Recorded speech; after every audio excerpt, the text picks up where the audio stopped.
अस्सलाम वालेकुम नाज़रीन, मैं हूँ औरंगज़ेब बेग।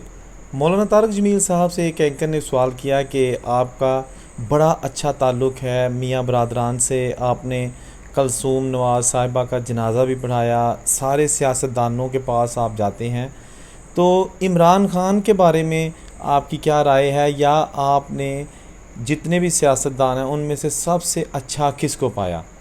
तो मौलाना तारक जमील साहब ने जो जवाब दिया सुनिए।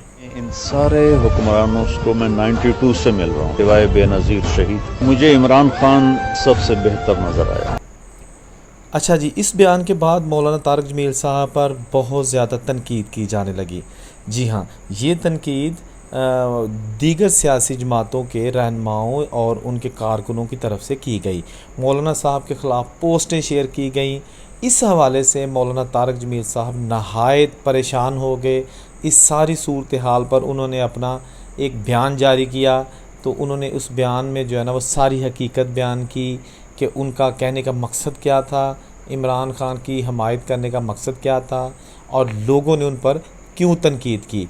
आप भी सुनिए। हमारे जो अवाम हैं उनमें न सलीका है, न तरीक़ा है, न अखलाक हैं, और इस कदर हाइपर हो जाते हैं कि उसकी इंतहा को छू जाते हैं, नाफरमानी की, बदअखलाकी की। मेरा अल्लाह के फजल से सियासत के साथ कोई ताल्लुक नहीं, मैं किसी सियासी जमात का फर्द नहीं, और सारे सियासी लोग मेरे हैं, मेरे भाई हैं, मेरे पाकिस्तानी भाई हैं। मैं सबसे मिलता हूँ क्योंकि मेरा काम है अल्लाह का पैगाम पहुंचाना। और कोई कहता है अल्लाह वाले बादशाहों के पास नहीं जाते, बादशाह अल्लाह वालों के पास आते हैं। मैंने कहा फिरौन से बड़ा बादशाह नहीं था और मूसा अलैहिस्सलाम से बड़ा अल्लाह वाला कोई नहीं था।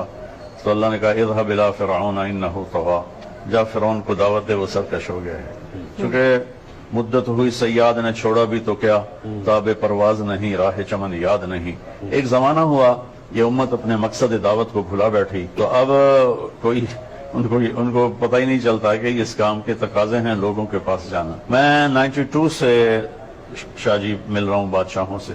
जिस वक्त इतना मीडिया नहीं था तो चीज ओपन नहीं होती थी। जब मोहतरमा बेनज़ीर भुट्टो शहीद रहमतुल्लाह अलैहा की शहादत हुई, मैं मदीना में था, तो मैं वहां से आया। मेरा गांव मुल्तान के कोई 1.25 घंटे की ड्राइव पर लाहौर टुवर्ड्स लाहौर है। मुल्तान से मैंने फ्लाइट ली, मैं कराची गया, वहाँ दोस्तों को साथ लेकर मैं गढ़ी हबीबुल्लाह पहुंचा, उनकी कब्र पे फातिहा पढ़ा। भुट्टो साहब रहमतुल्लाह अलैह तो हमारे हल्दिल अजीज थे, उनकी कब्र पे फातिहा पढ़ा, सारे भुट्टो खानदान पे फातिहा पढ़ा। तो अगर उस वक्त मीडिया जिंदा होता तो नून लीग वाले, जमीयत वालों ने मुझे कहना था ये भी पीपल पार्टी का चमचा हो गया है और ये भी उनसे कुछ लेना चाहता है। जी तो नाजरीन, ये था मौलाना साहब का एक दर्द भरा बयान, जिसमें वो अपनी कहानी बयान कर रहे थे कि वो क्यों इमरान खान को सपोर्ट करते हैं, और लोगों ने उनको जा बजा तनकीद का निशाना बनाया, उन पर तरह तरह के इल्ज़ामात लगाए जिनका हकीकत से कोई ताल्लुक़ नहीं है। नाज़रीन, यहाँ मैं एक बात अर्ज़ कर दूँ, मौलाना तारक जमील साहब हर उस शख्स से मिलते हैं जिसको या तो दावत देनी होती है या फिर उससे मौलाना साहब को कुछ उम्मीदें वाबस्ता होती हैं।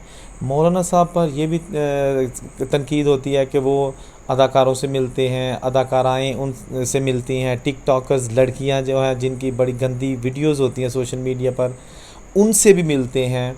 तो मैं यहाँ एक चीज़ ऐड कर दूँ कि मौलाना साहब अक्सर कह चुके हैं कि मेरा उन लोगों से मिलना मकसद ये होता है कि उनको राह रास्त पर ला सकूँ।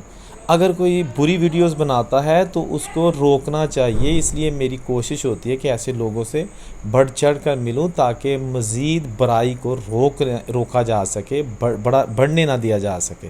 तो ये थी नाज़रीन छोटी सी आज की वीडियो, उम्मीद है कि आपको अच्छी लगी होगी। औरंगज़ेब को इजाज़त दीजिए, और जो दोस्त अभी तक मीडिया टॉप को सब्सक्राइब नहीं कर सके वो मीडिया टॉप को सब्सक्राइब करके बेल आइकन दबा लें। अल्लाह ताला आपको अपने हिफ्ज़ में रखे, अल्लाह ताला आपको हर किस्म की परेशानियों से दूर रखे। अल्लाह हाफिज़।